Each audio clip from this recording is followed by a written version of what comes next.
എല്ലാവർക്കും സ്വാഗതം. ഈ റിവ്യൂ ഇഷ്ടപ്പെടുവാണെങ്കിൽ ഒന്ന് ലൈക്ക് ചെയ്തും സബ്സ്ക്രൈബ് ചെയ്തും സപ്പോർട്ട് ചെയ്യണേ.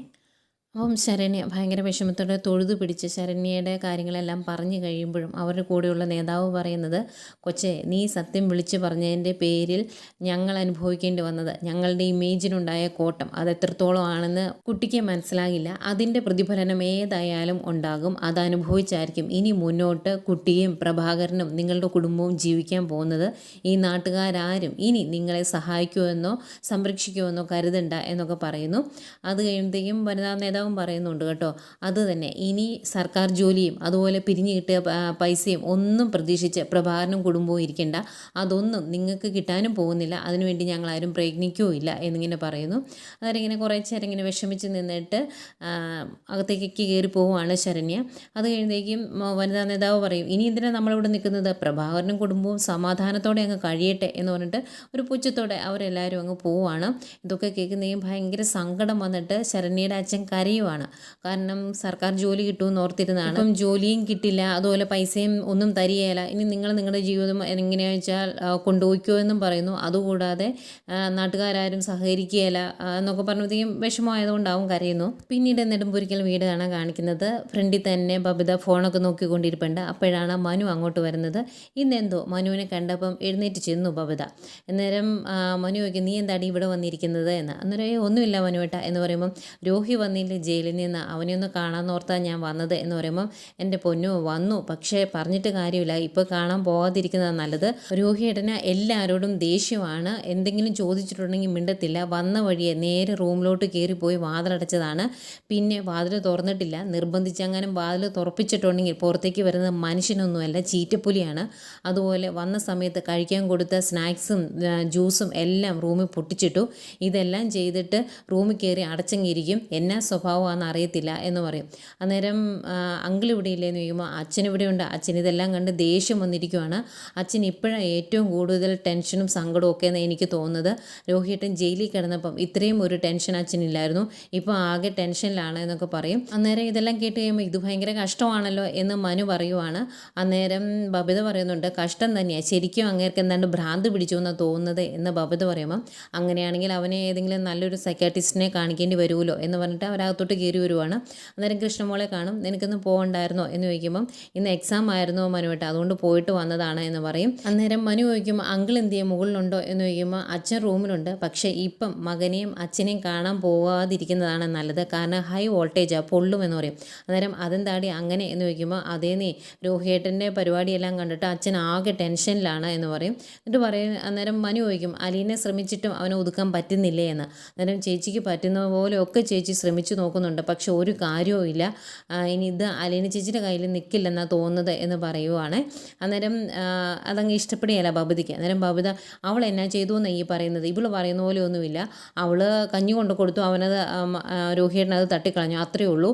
അതുപോലെ രോഹിയേട്ടൻ ജാമ്യത്തിൽ ഇറങ്ങിയതും അവൾ കാരണമാണ് എന്ന് പറഞ്ഞ് എല്ലാവരും തലയിൽ കയറ്റി വെച്ചുകൊണ്ട് നടക്കുവാണ്.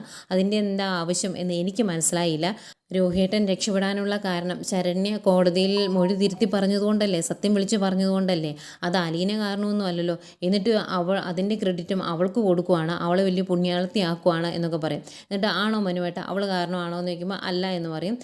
കണ്ടോ ഇപ്പം മനുവേട്ടനും പറഞ്ഞില്ലേ, ഇപ്പം നിനക്ക് സമാധാനമായില്ലേ എന്നൊക്കെ ചോദിക്കുവാണ് ബബിത കൃഷ്ണമോളോട്. അന്നേരം മനു, നീ ഇങ്ങ് വന്നേ എന്ന് പറഞ്ഞ് ബബിതയെ വിളിച്ചുകൊണ്ട് പോവാണ്. എന്നിട്ട് കൃഷ്ണമോളോട് പറയും, നീയും കൂടെ പോരേ എന്ന് പറയും കേട്ടോ. എന്നിട്ട് അവരവിടെ സോഫയിൽ പോയിരിക്കും. എന്നിട്ട് മനു അന്ന് കോളനി പോയപ്പം അലീനെ എല്ലാവരോടും മണ്ണെണ്ണ ഒഴിച്ച് തീ കൊളുത്താൻ തുടങ്ങിയില്ലേ, ആ സീൻ എല്ലാം കാണിച്ചു കൊടുക്കുവാണേ. അത് കാണുന്നെങ്കിൽ ബബിതയ്ക്ക് പേടി, അയ്യോ ഇതെന്താ കൊല്ലാൻ തുടങ്ങുവാണല്ലോ അവർ എന്നിങ്ങനെ പറയുക. അന്നേരം അതെ, തീപ്പെട്ടി ഉരയ്ക്കുന്നത് കണ്ടല്ലോ, ആ തീപ്പെട്ടി കത്തിയില്ല, അതുകൊണ്ടാണ് അന്ന് അലീന അവിടെ വെച്ച് കത്തിപ്പോകാതിരുന്നത്.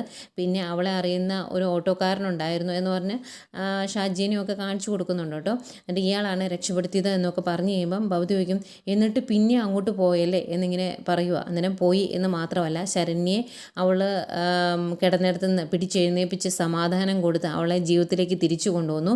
അവൾക്ക് ആൾക്കാരെ ഫേസ് ചെയ്യാൻ ബുദ്ധിമുട്ടായിരുന്നു, ആ ഒരു പ്രശ്നം മാറ്റി അവൾക്കൊന്നും സംഭവിച്ചിട്ടില്ല എന്നൊരു ആത്മധൈര്യം അവൾക്ക് കൊടുത്തു. അങ്ങനെ ആൾക്കാരുടെ മുമ്പിലൂടെ ഇറങ്ങി നടക്കാനുള്ള ആത്മധൈര്യം കൊടുത്തു. അങ്ങനെ പലതും അലീന ചെയ്തു. അതിൻ്റെ പ്രതിഫലനമാണ് കോടതിയിൽ കണ്ടത്. അവൾക്ക് സത്യം പറയാനുള്ള ധൈര്യം അലീന ഉണ്ടാക്കി കൊടുത്തു. അലീനയോട് സത്യം പറഞ്ഞതിന് ശേഷം പിന്നീട് കോടതിയിൽ കയറിയ വെളിയിൽ നിന്ന് നുണ പറയാൻ അവൾക്ക് പറ്റില്ലായിരുന്നു.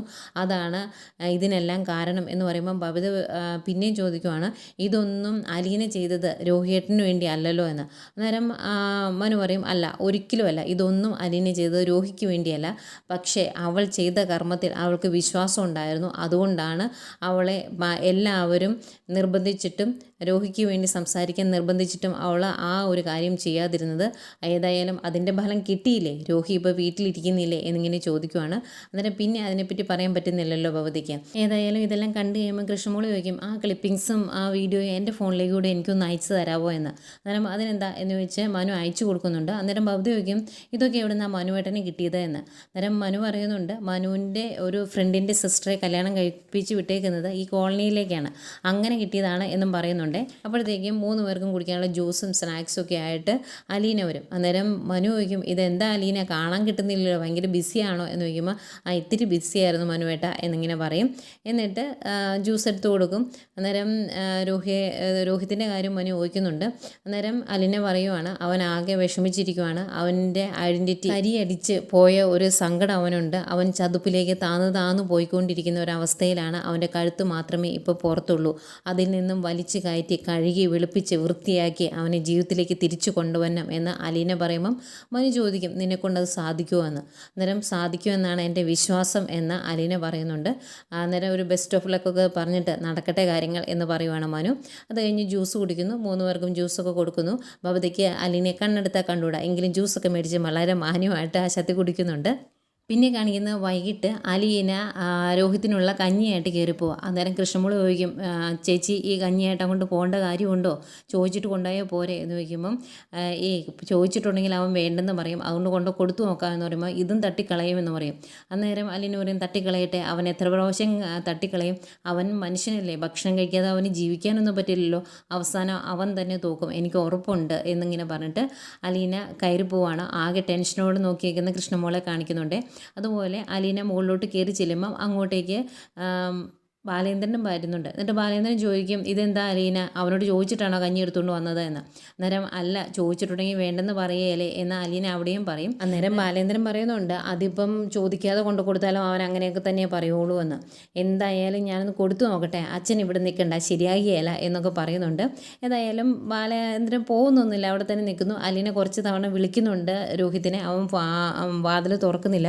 അവൻ ഈ സമയം അകത്ത് എന്തോ ശബ്ദം കേൾക്കുമ്പോൾ ഭയങ്കരമായിട്ട് ഇറിറ്റേഷൻ ആകുന്ന പോലെ ചെവിയൊക്കെ പൊത്തി ഇങ്ങനെ ഭയങ്കരമായിട്ട് വയലൻ്റായിട്ട് ഇരിക്കുന്ന പോലെയൊക്കെ കാണിക്കുന്നുണ്ട്. അത് കഴിഞ്ഞ് അലീനെ വിളിച്ചിട്ട് തുറക്കാതെയാകുമ്പോൾ അച്ഛനൊന്ന് വിളിച്ചു നോക്കി എന്ന് പറയുവാണ്. ബാലേന്ദ്രനും കുറേ വിളിക്കും, തുറക്കടാ, നിന്നോട് തുറക്കാനല്ലേ പറഞ്ഞ്, കുറ്റിട്ടടി ഇരിക്കരുതെന്ന് പറഞ്ഞിട്ടില്ലേ എന്നൊക്കെ ചോദിച്ച് ബാലേന്ദ്രൻ ദേഷ്യപ്പെടുന്നുണ്ട്. അന്നേരം മതി, അച്ഛൻ ഇനി ഇങ്ങനെ വിളിക്കണ്ട, ഇങ്ങോട്ട് മാറി നിൽക്ക്, ശരിയാകിയല്ല എന്ന് അലീന പറയും. അത് കഴിഞ്ഞ് അലീന പിന്നെയും വിളിക്കും കേട്ടോ രോഹിത്തിനെ. അപ്പോഴത്തേക്ക് ഇവൻ്റെ ദേഷ്യം വന്നിട്ട് അവനെ വാതിൽ വന്നിട്ട് എന്നാ എന്ന് ചോദിക്കും. അന്നേരം അലീന കഞ്ഞി, ഇത്തിരി ചൂട് കഞ്ഞി കൊണ്ടുപോകുന്നതാ എന്ന് പറയുമ്പം, ഈ കഞ്ഞി നിൻ്റെ അച്ഛനെ കൊണ്ട് കൊടുക്കുക എന്ന് പറഞ്ഞാൽ അതങ്ങ് തട്ടിക്കളയുവാണ്. അന്നേക്കും ബാലേന്ദ്രന് ദേഷ്യം വന്നിട്ട്, നീ എന്നതാണ് ഈ കാണിച്ചത് എന്ന് ചോദിക്കും. എന്നിട്ട് അലീനയുടെ കയ്യിൽ കുറച്ച് കറി ഇരിപ്പുണ്ടായിരുന്നു, അവൻ തട്ടിക്കളഞ്ഞില്ല. അന്നേരം ആ കറി എടുത്ത് ബാലേന്ദ്രൻ്റെ കയ്യിലോട്ട് പിടിച്ചിട്ട്, ഇത് തട്ടിക്കളയടാ, നിനക്ക് ധൈര്യമുണ്ട് ഇത് തട്ടിക്കളയടാ എന്ന് പറഞ്ഞ് ബാലേന്ദ്രൻ അങ്ങ് ചെതറി നിൽക്കുക കേട്ടോ, ദേഷ്യം വന്നിട്ട്. അന്നേരം അവനും ഭയങ്കര ദേഷ്യത്തിലാണ്. അത് വലിയൊരു അടിയിലേക്ക് പോകും എന്ന് മനസ്സിലാകുന്ന അലീന ആ കറി അങ്ങ് പിടിച്ച് മേടിക്കും. അച്ഛൻ എന്നത് ഈ കാണിക്കുന്നത്, ഇത് ഞാൻ കൈകാര്യം ചെയ്തോളാം, അച്ഛൻ അങ്ങ് പൊയ്ക്കോ എന്നൊക്കെ പറയും. അന്നേരം ദേഷ്യം വന്നിട്ട് ബാലേന്ദ്രനെ അടിക്കാനൊക്കെ പോകുന്നുണ്ട്. അന്നേരം അടിക്കുക, നിങ്ങളെന്നെ കൊല്ല് എന്നൊക്കെയാണ് രോഹിത്ത് പറയുന്നത്. അന്നേരം ബാലേന്ദ്രൻ പറയുന്നുണ്ട്, ഇവനെ ജാമ്യത്തിൽ ഇറക്കാൻ വേണ്ടി എന്തിനാ മോളെ നമ്മൾ ഈ ഓട്ടോ ഓടിയത്, ഇങ്ങനെ നന്ദി കെട്ടവനെ ഇറക്കണ്ടായിരുന്നു, അവിടെ കിടന്നാൽ മതിയായിരുന്നു എന്ന് പറയുമ്പം രോഹിത്ത് പറയുവാണ്, അതിന് നിങ്ങളോട് ആരെങ്കിലും പറഞ്ഞായിരുന്നു എന്നെ ജാമ്യത്തിൽ ഇറക്കാൻ, എനിക്ക് ജാമ്യം വേണ്ടായിരുന്നു, ഞാൻ അവിടെ തന്നെ കടന്നേനെ എന്നൊക്കെ പറയുന്നു. അധികം ബാലേന്ദ്രന് ദേഷ്യം വരും. എന്നിട്ട് അലീനയോടും ദേഷ്യപ്പെടുന്നുണ്ട്, ഇനി മേലാൽ ഇവന് എന്തെങ്കിലും ഭക്ഷണം ഈ റൂമിൽ കൊണ്ട് കൊടുത്തിട്ടുണ്ടെങ്കിൽ ഇനി തല്ലി മേടിക്കാൻ പോകുന്നത് നീ ആയിരിക്കും എന്ന് പറഞ്ഞാൽ അലീനയോടും ദേഷ്യപ്പെട്ടിട്ടാണ് അവിടുന്ന് പോകുന്നത്. അധികം അവൻ ദേഷ്യം വന്നിട്ട് രോഹിത്തും റൂമിൽ കയറി വാതിലടയ്ക്കുകയും ആകെ ടെൻഷനിൽ നിൽക്കുവാണ് അലീന. ഈ സമയം നേരെ റൂമിലോട്ട് ചെന്നിട്ട് ഫോൺ എടുത്തിട്ട് ബാലേന്ദ്രൻ ഗോവർദ്ധനെ വിളിക്കുക. എന്നിട്ട് ഗോവർദ്ധനോട് പറയുന്നുണ്ട്, എനിക്ക് ഈ രാത്രി ഇപ്പം തന്നെ ഒരു കാർപ്പൻറ്ററെ വേണം എന്ന്. അന്നേരം അതെന്തിനാ ബാലേട്ട, ഈ രാത്രി ഞാൻ എവിടെ പോയി കാർപ്പൻറ്ററെ കണ്ടുപിടിക്കുമെന്ന് ചോദിക്കുമ്പോൾ, അതെവിടെ പോയി കണ്ടുപിടിച്ചാലും എനിക്ക് കുഴപ്പമൊന്നുമില്ല, എനിക്ക് ഈ രാത്രി തന്നെ ആളെ കിട്ടണമെന്ന് പറയും. അന്നേരം അയ്യോ ഈ രാത്രി പറ്റിയില്ല എന്ന് പറയുമ്പോൾ, പറ്റണം, താൻ ഏത് പൂഞ്ഞാറ്റി പോയി തപ്പിയാലും വേണ്ടില്ല, എനിക്ക് കാർപ്പൻറ്ററെ കിട്ടിയേ പറ്റുള്ളൂ, 10,000 രൂപ കൊടുത്താലും സാരമില്ല, കൊണ്ടുവന്നേ പറ്റുള്ളൂ എന്ന് പറയുമ്പോൾ, നോക്കാമെന്ന് പറയും. അപ്പോഴും സമ്മതിക്കില്ല, നോക്കാമെന്നല്ല, എനിക്ക് ഉറപ്പായിട്ടും ആളെ കിട്ടണമെന്ന് തന്നെ പറയുന്നു. എന്നാൽ ശരി എന്ന് പറഞ്ഞിട്ട് ഗോവർദ്ധൻ ഫോം വയ്ക്കുവാണേ. അപ്പോഴത്തേക്കും അലീന താഴെ നിന്ന് മോപ്പും സാധനങ്ങളൊക്കെ കൊണ്ടുവന്ന് ആ കഞ്ഞി എല്ലാം കോരിയെടുക്കുന്നു. അത് കഴിഞ്ഞ് തറ തുടയ്ക്കുകയും ഒക്കെ ചെയ്യുന്നുണ്ട്. ഇതെല്ലാം കണ്ടുകൊണ്ട് സ്റ്റെപ്പേ നിൽപ്പുണ്ട് ബബിത. തൊട്ട് താഴെ കൃഷ്ണമോളും ഉണ്ട്. ബബിതയ്ക്ക് ഭയങ്കര കളിയാക്കി ചിരിയാണ്. എന്നിട്ട് ബബിത തന്നെ പറയാം, ഇതിൻ്റെ വല്ല ആവശ്യമുണ്ടോ, അവൾ വലിയ ആൾ കളിച്ചങ്ങോട്ട് കൊണ്ടുപോയത്, അത് തട്ടിക്കളഞ്ഞില്ലേ, ഇങ്ങനെയുള്ളവർക്കൊന്നും ഭക്ഷണം കൊടുക്കരുത് എന്ന് പറയുക. അന്നേരം കൃഷ്ണമോള് പറയുന്നുണ്ട്, കഷ്ടമുണ്ട്, ഈ സമയത്ത് ഞാനങ്ങാനും പറഞ്ഞ പണ്ടേ ഇട്ടിട്ട് പോയേനെ, അലിനി ചേച്ചി ആയതുകൊണ്ടാണ് വീണ്ടും വീണ്ടും ഇങ്ങനെയൊക്കെ ചെയ്യുന്നത് എന്ന് പറയുമ്പം, അവൾക്ക് ഇതിൻ്റെ വല്ല ആവശ്യമുണ്ടോ, ഒരു കാര്യമില്ല, അവിടെ കിടക്കട്ടെ എന്ന് വെക്കണമെന്ന് പിന്നെയും ബബിത പറയും. അന്നേരം കൃഷ്ണമോളി ചോദിക്കും, ഇങ്ങനൊരു അവസ്ഥ ചേച്ചിക്കാൻ വന്നെങ്കിൽ ആരും നോക്കണ്ടേ എന്ന് ചോദിക്കുമ്പോൾ, നോക്കണ്ട എന്ന് പറയും. അന്നേരം കൃഷ്ണമോള് പറയുന്നുണ്ട്, ആയിക്കോട്ടെ, ഒരു മുടിയും കൂടിയില്ലേ, അവൻ തേച്ചിട്ട് പോകുമ്പോൾ ഇതൊക്കെ തന്നെ പറയണമെന്ന്. അന്നേരം പയ്യൊന്ന് ഒതുങ്ങുകയെ, അവൻ എന്നെ തേച്ചിട്ട് പോകുന്നു, നിനക്കെന്താ ഉറപ്പ്, നീ എന്താ അങ്ങനെ പറഞ്ഞത് എന്ന് ചോദിക്കുമ്പം കൃഷ്ണമോള് പറയുന്നുണ്ട്, അവനെപ്പോലെ ലക്ഷണം കേട്ട് ഒരുത്തിനെ ഞാൻ എൻ്റെ ജീവിതത്തിൽ കണ്ടിട്ടില്ല, അവൻ തേക്കുമെന്ന് മാത്രമല്ല ചേച്ചിയെ ചവിട്ടി കൂട്ടിയിട്ട് പോകുള്ളൂ, അതെനിക്ക് ഉറപ്പാണ് എന്ന് പറയുമ്പം, അവൻ അങ്ങനെ ചെയ്തിട്ട് പോയാൽ എനിക്ക് പുല്ലാണ് എന്ന് പറയും. അന്നേരം കൃഷ്ണമോള് പറയുന്നുണ്ട്, തേച്ചിട്ട് പോകുമ്പോഴും ഇങ്ങനെ തന്നെ പറയണം കേട്ടോ, അന്നേരം എനിക്ക് ആരും വേണ്ടാന്നും പറയണം, അതൊന്നും എനിക്ക് കാണണമെന്ന് പറയുവാണ്. അന്നേരം ചെറിയ ടെൻഷനൊക്കെ വരുന്നുണ്ട് ബബിതയുടെ മുഖത്തെ. അപ്പോഴത്തേക്കും അതെല്ലാം തൂത്ത് തുടച്ച് വൃത്തിയാക്കിയിട്ട് അലീന ഇറങ്ങി വരും. ഇറങ്ങി വന്ന് കഴിയുമ്പോൾ കൃഷ്ണമോള് ചോദിക്കും, എന്തിനാ ചേച്ചി ഇതൊക്കെ ചെയ്യാൻ പോയത്, ഞാൻ പറഞ്ഞതല്ലേ, കൊടുക്കണ്ടെന്ന് പറഞ്ഞതല്ലായിരുന്നു എന്ന് ചോദിക്കുമ്പോൾ, സാരമില്ല മോളെ, ഇതൊക്കെ ശരിയാകുമെന്ന് പറയും. അന്നേരം ഇനിയും രോഹിയേട്ടൻ ഇങ്ങനെയൊക്കെ കാണിക്കുകയല്ലേ എന്ന് ചോദിക്കുമ്പോൾ, കാണിച്ചോട്ടെ, അത് കൈകാര്യം ചെയ്യേണ്ടത് എങ്ങനെയാണ് എന്ന് എനിക്കറിയാം എന്ന് പറഞ്ഞിട്ട് അലീന അങ്ങ് പോവാണ്. കൃഷ്ണമോൾക്ക് ഭയങ്കര വിഷമം, അലീന അവിടെ തോറ്റുപോയില്ലേ എന്നോർത്ത്. ഇത് കേട്ട് കുറച്ച് നേരം നിന്നിട്ട് ബബിത അങ്ങ് റൂമിലേക്ക് പോകും. പിന്നെയും കാണിക്കുന്ന രോഹിത്തിനെ തന്നെയാണ്. അവൻ റൂമിൽ ഇരിക്കുന്നുണ്ടെങ്കിലും അവൻ ആകെ ടെൻഷനാട്ടോ, അവൻ തലമുടിയൊക്കെ വലിച്ചു പറിക്കുന്ന പോലെയൊക്കെ കാണിക്കുന്നു, എന്തൊക്കെയോ അസ്വസ്ഥതകൾ കാണിക്കുന്നുണ്ട്. അപ്പോഴാണ് പുറത്ത് നിന്ന് ബാലേന്ദ്രൻ വിളിക്കുന്നത്, എടാ വാതിൽ തുറക്കുക എന്ന് പറയുമ്പോൾ, എന്തിനാന്ന് ചോദിക്കുമ്പോൾ, തുറക്കാനാ പറഞ്ഞത് എന്ന് പറയും. വേറെ നിവൃത്തിയില്ലാതെ അവൻ വാതിലങ്ങ് തുറക്കും. തുറന്നു കഴിയുമ്പോഴേക്കും കാർപ്പൻറ്ററേയും കൊണ്ട് ഗോവർദ്ധൻ വന്നായിരുന്നു. റൂമിലോട്ട് കയറിയിട്ട് ഇതിൻ്റെ എല്ലാ കുറ്റിയും കൊളുത്തും എടുത്തേരെ എന്ന് പറയുവാണ് ബാലേന്ദ്രൻ. അന്നേരം അത് വേണോ സാറേ എന്ന് കാർപ്പൻറ്ററും ചോദിക്കുന്നുണ്ട്. പറഞ്ഞത് അങ്ങ് ചെയ്താൽ മതി എന്ന് ഇത്തിരി ദേഷ്യത്തിൽ പറഞ്ഞിട്ട് ബാലേന്ദ്രൻ അങ്ങോട്ട് പോകുന്നു. അതിനിടയ്ക്ക് 2-3 പ്രാവശ്യം രോഹിത്തിനെ നോക്കുന്നുണ്ട്. അവൻ ആകെ ടെൻഷനാണ്. എങ്ങും മാറി നിന്നിട്ട് ഭയങ്കര ടെൻഷനോടെ അങ്ങോട്ട് നോക്കുകയും എന്തൊക്കെയോ ഒരു അസ്വസ്ഥത കാണിക്കുകയും ഒക്കെ ചെയ്യുന്നുണ്ട്. ബാലേന്ദ്രൻ അങ്ങ് പോയി കഴിയുമ്പം കാർപ്പൻറ്റർ അത് ചെയ്ത് നോക്കി ഇങ്ങനെ നിൽക്കുന്ന രോഹിയെ കാണിച്ചുകൊണ്ടാണ് ഇന്നത്തെ കഥ അവസാനിക്കുന്നത്.